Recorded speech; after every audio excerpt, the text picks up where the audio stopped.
هو انا اصحابي قندال ولا كسبت اصحاب حلوه وجدعان؟ مفيش جدعنه ولا جدع كل يوم يتلدع. ايوه انا جدع في مره حد مني اتوجع. قريه في ايتاي البارود في محافظه البحيره ومن عيله غنيه جدا. يتولد ادهم الشرقاوي ويدخل المدرسه، بس يخرج منها بسبب عدوانيته، عيل بتاع مشاكل وحوارات. وعمامه الحاج محمود الشرقاوي ناصر الفلاحين، الحاج عبد المجيد عمده القريه ومع الاحتلال عادي. بتبدا حكايه ادهم الشاب البادي بيلدر لما يوصل 19 سنه ويقتل، وعمه عبد المجيد عمده القريه بيشهد ضده. ووقت المحاكمه يجي الشاهد عشان يشهد ضده، فيجري ادهم على الحارس ياخد منه السلاح عشان يقتل الشاهد، فيتحكم عليه ب7 سنين. قلبه ولا قلب العوضي على فكره. ده غير انه في السجن يقابل عبد الرؤوف اللي قتل عمه محمود، فياخد بطاره ويقتله هو كمان، وال7 سنين يبقوا مؤبد. مبروك.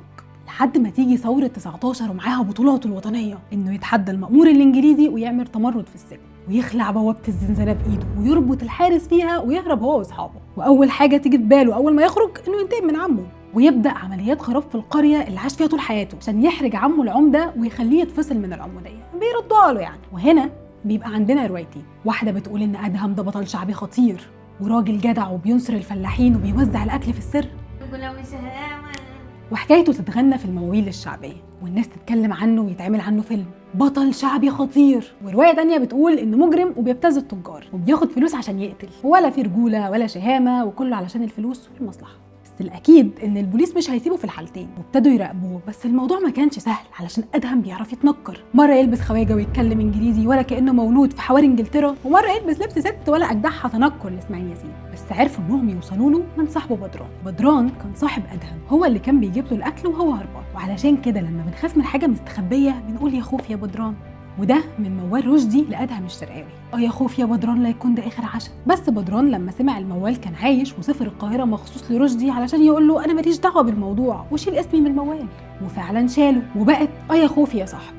بس احنا كلنا بنقول يا خوف يا بدران عادي. وفي يوم ادهم كان مستخبي في غيط الذره ومستني صاحبه يبعت له الاكل، فيحس بحركه غريبه ويمسك سلاحه ويضرب طلقات، فتجيله طلقات تانية ويموت ادهم من غير ما ياكلها وهو عنده 23 سنة وملحقش حتى آخر عشاء. أدهم بقى هو روبن هود الغلابة، الأسطورة الإنجليزية، رمز العدالة الاجتماعية اللي بتاخد من الغني علشان تدي الفقير.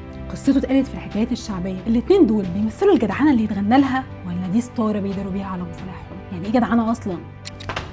علم الاجتماع بيقول إنها قيمة ثقافية بتدعم الترابط الاجتماعي، ودايماً الجدع ده هتلاقيه كريم وعنده أخلاق ومتربي 3 مرات. وفي علم النفس هي سمة شخصية بتعكس السواء النفسي والإيثار. الله بيعمل الخير كده ويرميه البحر، وده بيخلي الإنسان راضي عن نفسه وبيحترم اللي بيعمله. جسمه بيفرز دوبامين وشعور بالفخر. بس زيادة الجدعنة هتجيب لك احتراق عاطفي وبيرن اوت، أو تقابل ناس سوي تستغلك وجدعنتك تيجي فوق دماغك وتخسرك كتير. المسلسلات والافلام بتحب تحط الجدعنه في حته ولاد البلد، المنطقه الشعبيه اللي فيها بلطجيه بيدافعوا عن منطقتهم، بس لو ست كبيره معديه معاها شنط يشيلوا منها الشنط ويساعدوها عشان راجل جدع. رجاله بتجيب حق صاحبهم اللي مات، اخ بيتجوز طريقه اخوه جدعنه منه عشان يربي العيال مش عشان دي حاجه هو عايزها. مثلا جدعنه هات لي الدنيا وهي بتفرم الجدع الاول، وبعدها هات لي رحله الصعود بقى اللي بيدوس فيها على الكل. شركات الاتصالات بتستخدم الجدعنه علشان هي بتستجدع مع المستخدمين بتوعها وتبعت لهم 30 ضعف الشحن.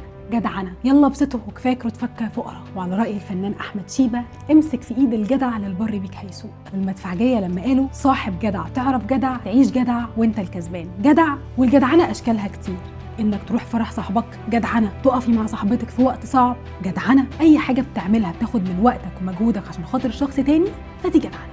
بس في جدعنه اختفت، زي لما بنت تطلع اتوبيس وتصوت وتقول حد اتحرش بيا، فيقف الناس مع المتحرش ويغلطوا فيها، ويقف المتحرش واثق وفخور بنفسه وسط الناس اللي بتدافع عنه. هما فاكرين نفسهم جدعان عشان وقفوا مع راجل زيهم.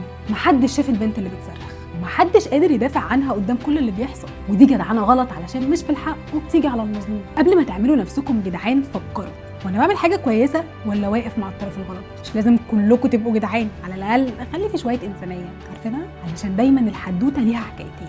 ادهم الشرقاوي بطل شعبي ولا مجرم؟